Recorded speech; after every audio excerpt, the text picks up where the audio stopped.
Morning everyone, welcome back to Witches of the Moon. I am Natalie, your Friday hostess. This week's topic is candle dressing. Now I want to discuss this in two parts. I'm going to talk about what is candle dressing, although I'm sure many of you already know what it is, but I'm going to talk about the various ways you can dress a candle and prepare it for work. And then I'm going to talk about why you would do that or what's important about it. You'll have to excuse my appearance. I realize my hair is still kind of wet and I'm sorry. I have a meeting at a doctor's office later this morning, so I'm trying to look a little nicer and I had the hair up. So anyhow, candle dressing.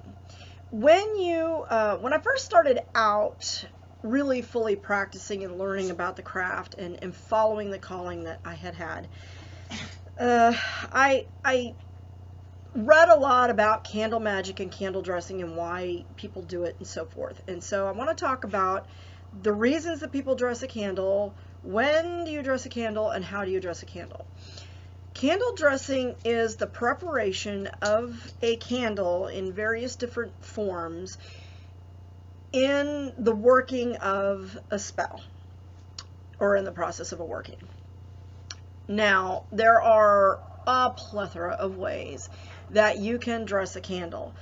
Dressing a candle can be as simple as inscribing a sigil or someone's name on the candle, putting a piece of paper with certain sigils or information or a photo.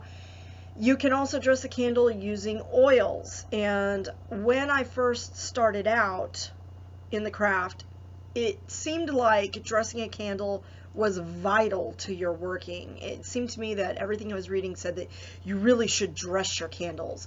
And if you were doing a working where you're trying to bring something to you or to someone else, you would apply some sort of an oil that you've either mixed yourself, infused with certain herbs, or like an essential oil that is specific to whatever it is you're doing. So for example, if you're wanting to bring happiness and relaxation to someone, you might use like chamomile or lavender oil or eucalyptus essential oil.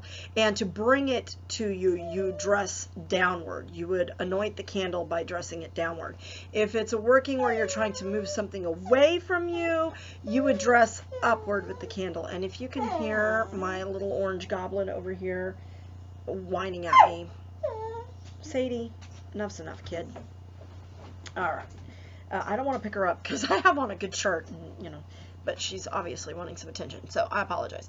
So that is one method of dressing a candle, using oils that you've either blended or essential oils that carry the essence of a specific herb for a specific working. Another way to dress the candle, as I discussed, was inscribing it with someone's name or with a sigil or with a picture. You can take pictures and put them on paper and put them around the candle. Various different ways you can do it. In fact, you know what, now that I mention it, we are in the second year of the Year in a Day studies with Timothy Roderick, and this is one method. Oh, I don't know if you can see it because I moved back. This is one method of dressing a candle also. What he had us do is he had us find the symbol. This happens to be one of the pentacles of Saturn. And essentially what you do is you take a piece of tissue paper and you tape it to a piece of regular printer paper and you print the image on the paper, regular, you don't have to reverse it. Then what you do is you cut out the image and you put it on the candle, face up. Then you take a piece of wax paper and you put it over that, and then you use a blow dryer on low heat to adhere the tissue paper to the candle. So that is a very effective way of dressing a candle if you have maybe somebody's image that you want to put on the candle or something like that. Another way that you can adhere the tissue paper to the candle is to just on low heat kind of warm the candle up and then roll the candle over the tissue paper. That's also a very effective way of doing it, and then putting the wax paper over and doing it. The wax paper, when you heat up the wax paper, the wax from the wax paper melts over the image on the tissue paper, and it helps to just adhere it to the candle better. So that's another way of dressing a candle if you wanted to adhere an image and make it part of the candle, but you can't just inscribe it. If you're artistic, you can just draw the person's picture on there. I'm not. So this is a very effective way of dressing a candle, and this is an example of dressing a candle. It's not anointing the candle, which is what you're doing with the oil, which is also dressing, but this is dressing the candle.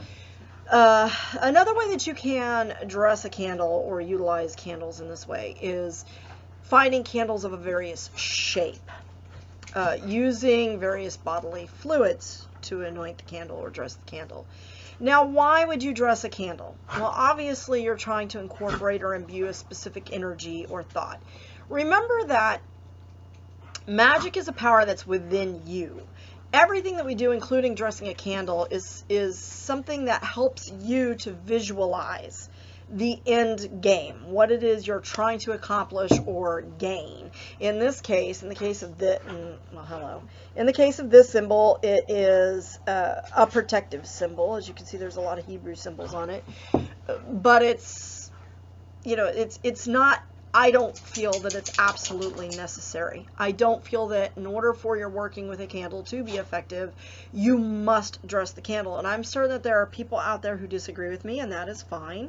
And I welcome your differing opinions, but I'm sharing what I do with my path and what I found to be effective. And what I have noticed is that dressing a candle helps with your overall visualization. It helps you to focus on your end point, but it's not 100% necessary. So if you're using candles in your magic and you're not dressing your candles, don't freak out that your workings are not going to be effective. Your workings are as effective as the energy you put into it. Now, dressing the candle helps you to focus. It helps you to visualize. It helps you to see the ending that you want, and therefore makes your magic a little more potent, so to speak. I do not absolutely feel that you must do it, and I will do it sometimes. I particularly will use sigils in my magic. I inscribe sigils or names, dates of people onto the candles. I will, especially in a working involving someone's relationship, trying to heal someone's relationship or bring two people together or keep two people apart. To me, the names and the dates are very important because that helps to seal and helps me to visualize these two candles as these two people. So I will do that. I do not happen to have any candles that are in the shape of people, but I have seen them. I've seen candles in the shape of body parts, and I find that utilizing bodily fluids with that is usually very helpful when you're dressing your candle for that type of working. Anything that helps you to visualize and brings that energy, that person's energy, your energy to that working, certainly is going to boost the power of your spell, but I don't think it's absolutely necessary to make your workings successful. So as far as dressing a candle goes, there are many ways you can adhere herbs to it. You can warm the candle and then roll it in certain herbs. You can like I said, use a piece of paper to put around it, and you can stick it in with a pin if you're going to use the pin for something else later, like if you're doing a maledictive working. If you are, wanting to inscribe names, you can do that. Dates, pictures, so many different ways. The sky is the limit, really, when you're doing your practice, because it's whatever appeals to you. In my experience, if a thought pops into your head, well, I should do this to the candle, you should probably do that to the candle, because to me that is, the divine speaking to you through you, telling you that this is going to help your working, and so you should listen to that voice. Sometimes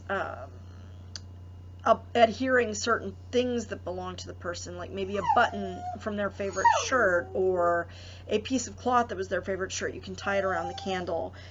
Things like that are also ways of dressing your candle that help you. Anything that you can do to that candle that's going to bring that thought to that candle more and bring it to your working is a way of dressing your candle. I know that this has been a brief video, but I don't really feel there's a lot to say about that because it's so individualized to me. Candle dressing and magic is very individualized, and therefore what I say is simply sharing what I do. again, the sky's the limit. You can do whatever comes to you, whatever feels natural to you, and I encourage you to do that. I would love to hear other ways that I haven't mentioned of dressing a candle, or if you do or don't dress a candle in your practice. Sadie, you're such a nugget.